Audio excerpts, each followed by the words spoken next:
I want to retire at 60. I need this much money. Can you tell me how to do it? I put a lot of videos out with retirement on Bitcoin because this is something that people are really interested in. But I often feel like I stand up and I can talk about Bitcoin all day long and I can call this thing my job.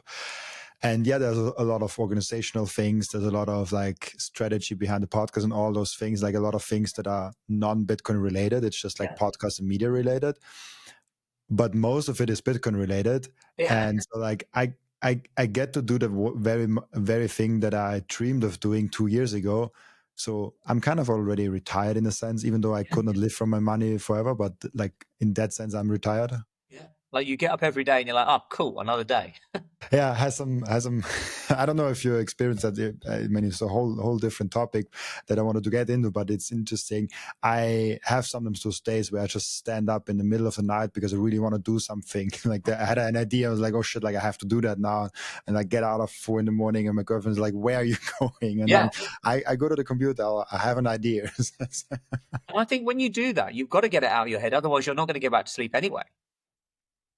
Like I find if I have something like that in my mind in the middle of the night, it's impossible just to go back to sleep and forget it. So I think it's good to get up, do something, and then you can go back. The only bad thing is in 9 out of 10 cases, you look at the same idea like once you're waking up and you're like, oh shit, that was not that good of an idea Yeah. to I begin wish I'd with. stayed asleep. But anyways, with that being said, let's get into the podcast. And before I get started with all the topics, maybe give the viewers a little bit of a background, who you are and why you're excited about Bitcoin in the first place. Yeah. So I'm Pete. I'm CEO of Jacoby Asset Management. We launched Europe's first Bitcoin ETF a couple of years ago.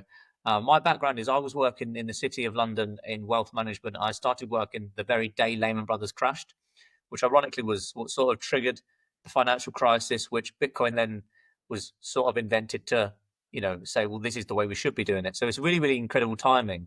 And I was, for a good, I don't know, 15 years or so, was advising high net worth city professionals on how to then grow their long term wealth.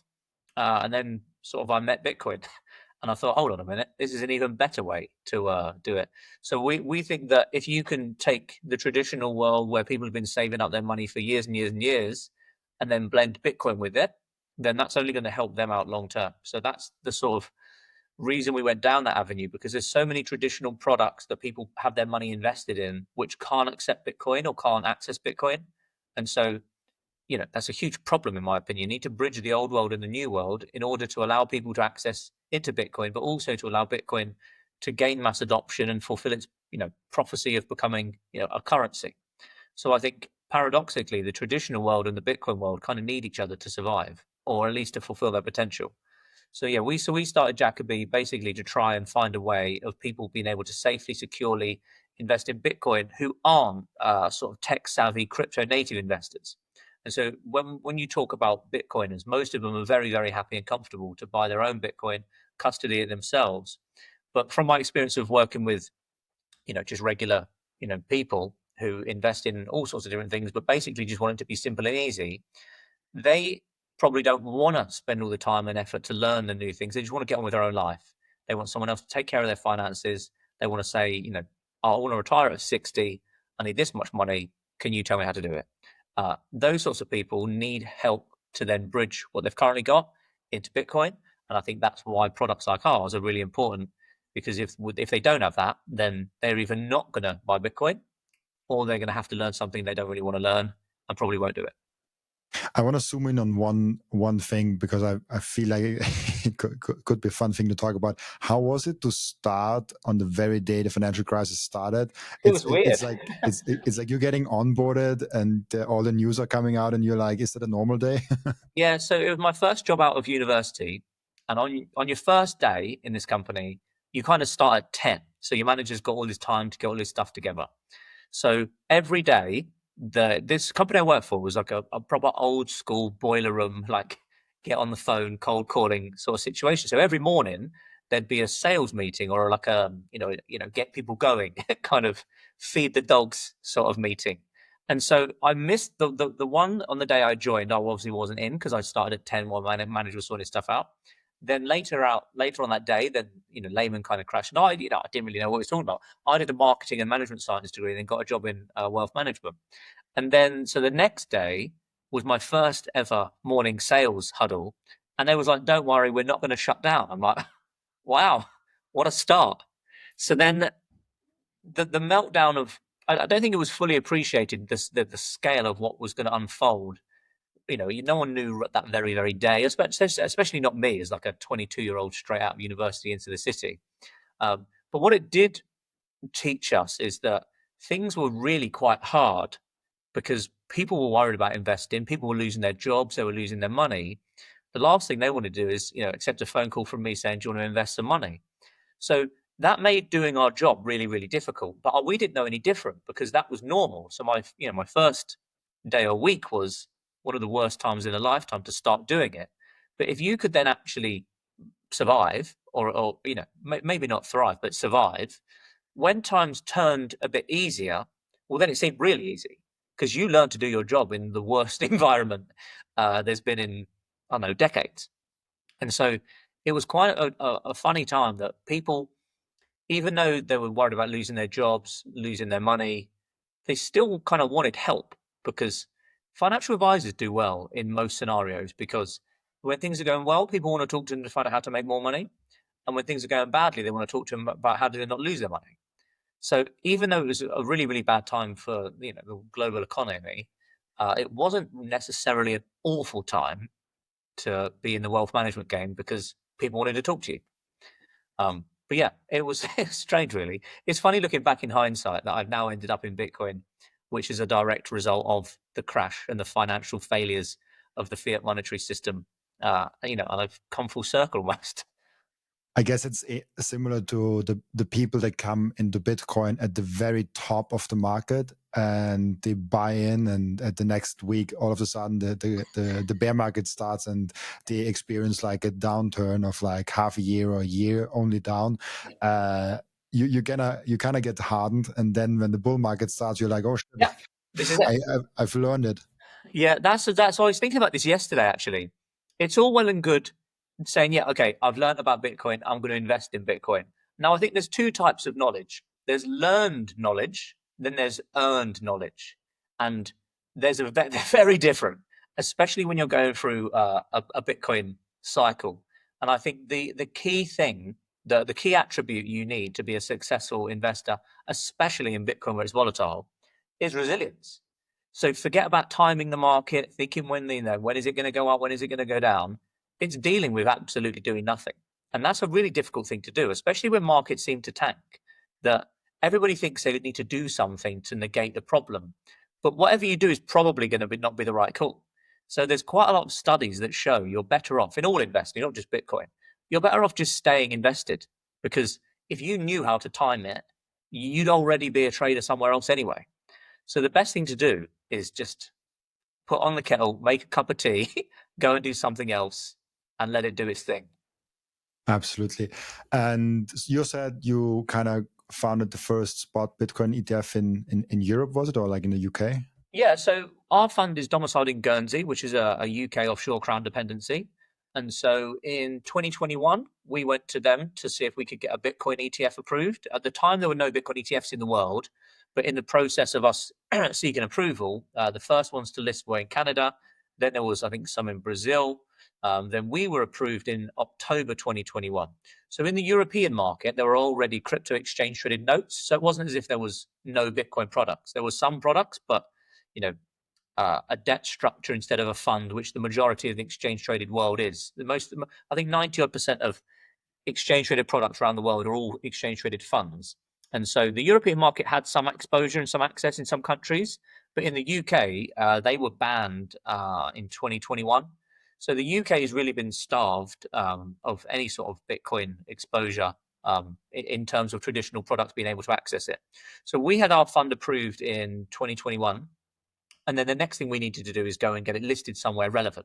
So usually a fund, if you get a fund approved, you would usually list it where you get it approved. So for instance, in America, the SEC approved both the funds and the exchange. So immediately as they approve it, they can list the next day, which that wasn't the case for us because we needed to think outside the regulatory and the existing legal framework box to say, how do you get a single asset ETF approved, which you usually in the European market can't get a single asset one approved, and you certainly can't get a Bitcoin one.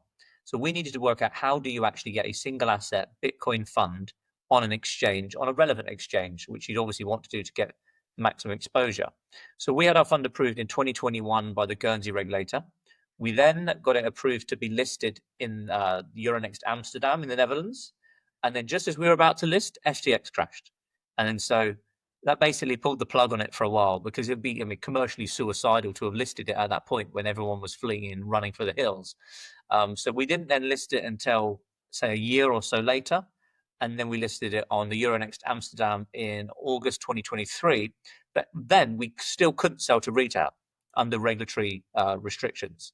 So only recently have we managed to be able to get the Guernsey regulator to remove the investment restrictions on it, to now be able to get onto all the exchanges and all the trading platforms and sell to retail investors. But still working on the FCA to be able to sell to the UK, because that's still banned.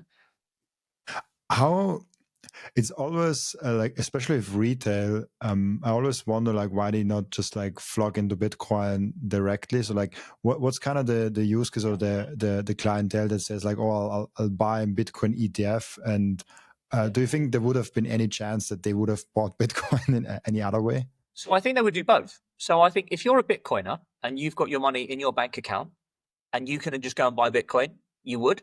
If you've got money in a traditional savings account, or like a pension account, or in the UK, we have ISAs, which is an individual savings account where you get tax-free growth, and then you can take the money out tax-free. So it's a major source of savings vehicle. That can't hold Bitcoin.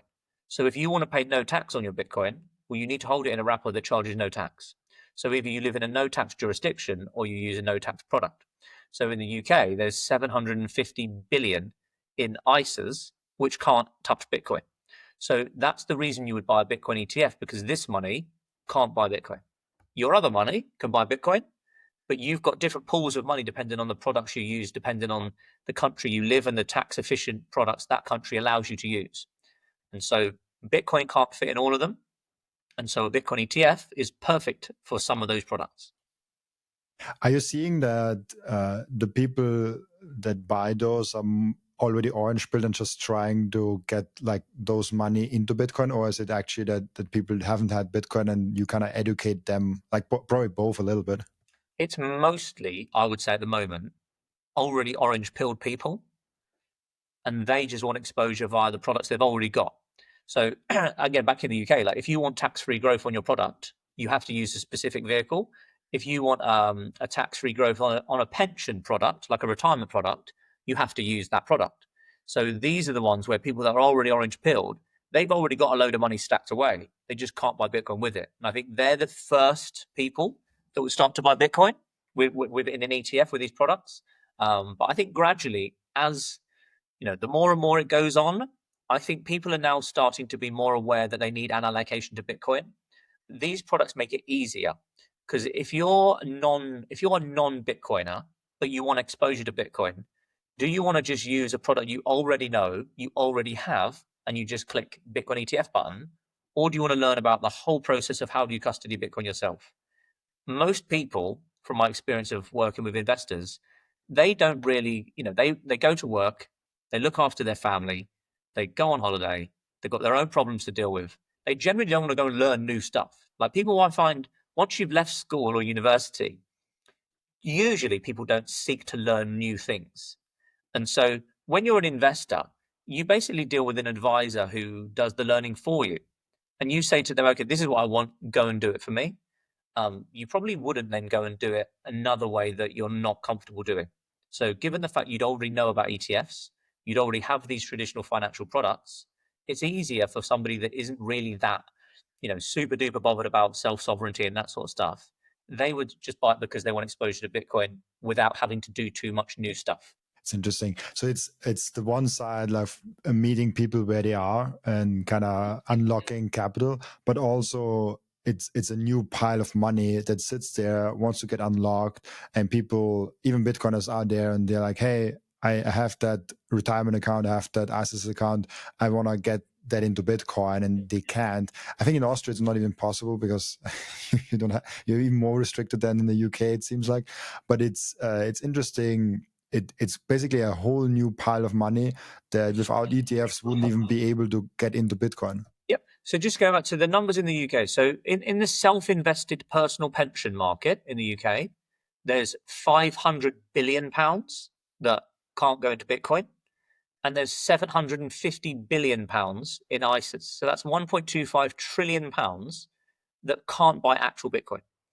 Now, if you look at the other savings accounts people have got to then go and access Bitcoin with, well, that would be their surplus cash on a monthly basis. That would be savings accounts or cash accounts or whatever. So the pool of money that can't touch Bitcoin at the moment is massive, absolutely massive. So the people that are already into Bitcoin, well, they already spend all their money buying Bitcoin. So to get the price to shoot up, you need new people to come in, and you need them to come with large quantities of capital. So an ETF allows large quantities of capital from the traditional market to access Bitcoin without having to create the additional infrastructure to own actual Bitcoin. That's so 1.5 trillion pounds. That's about 2 trillion US dollars. And that's just in the UK that cannot buy Bitcoin, but might want to buy Bitcoin. Yeah, but there's also more than that. So that's the self-invested market. So that was, let's say I've got an individual savings account. I've got an individual SIP. So I make those decisions. That doesn't include the other pension money. So in the UK, every company has to offer a pension, and they contribute to it, and the employee contributes to it. They get the tax benefit of doing so. So let's say, for instance, you earn, I don't know, £5,000 a month. You would then pay £2,000 tax, and you get £3,000. If you then put that £3,000 into a pension, the government give you back the tax. So you've got £5,000 in the pension instead of £3,000 in your pocket. But on top of that, the company you work for have to also contribute. So you could then have another £5,000 put into it. So for the sake of you having either £10,000 in a tax-free pension environment or £3,000 in your bank account, you're going to take the pension all day long. So this is the money that you want to be able to buy Bitcoin with eventually. And so when people work for a specific company, they have a specific company pension scheme in place. Those people can't control the investments that are within that pension. So there's probably another £2 trillion of pension money, which pension funds control. So I would say there's probably £4 trillion of just UK money that can't touch Bitcoin yet. And 4 trillion pounds are, wait, that's like 5 billion, 5.5 what Bitcoin is now, yeah? Yeah. That's 5.5 billion US dollar. I just want to make the US dollar because like most people are in the dollar that watch. That's a lot of money. So that's how early we are, isn't it? So even if people wanted to, they physically can't. And you're not going to. So you would be crazy to say to your employer, no, I don't want your free money. And you'd be crazy to say to the taxman, no, you keep my tax and I'll take only, say, 30% of what I could have invested if I kept it in this plan. So even if you took that 30%, you'd have to do really, really well. And Bitcoin probably over time would mean that you outdo it if you can't hold Bitcoin within the product. But if you can start at either £10,000 or 3,000, it's a hell of a head start to start at 10. And if that 10 can now start to invest in Bitcoin via ETFs, well, then the compounding of that is insane. Thank you for watching this video. This was only a snippet of the podcast. And if you want to watch the full episode and get all of the context of this episode, you can click right here or here. Oh, maybe also here.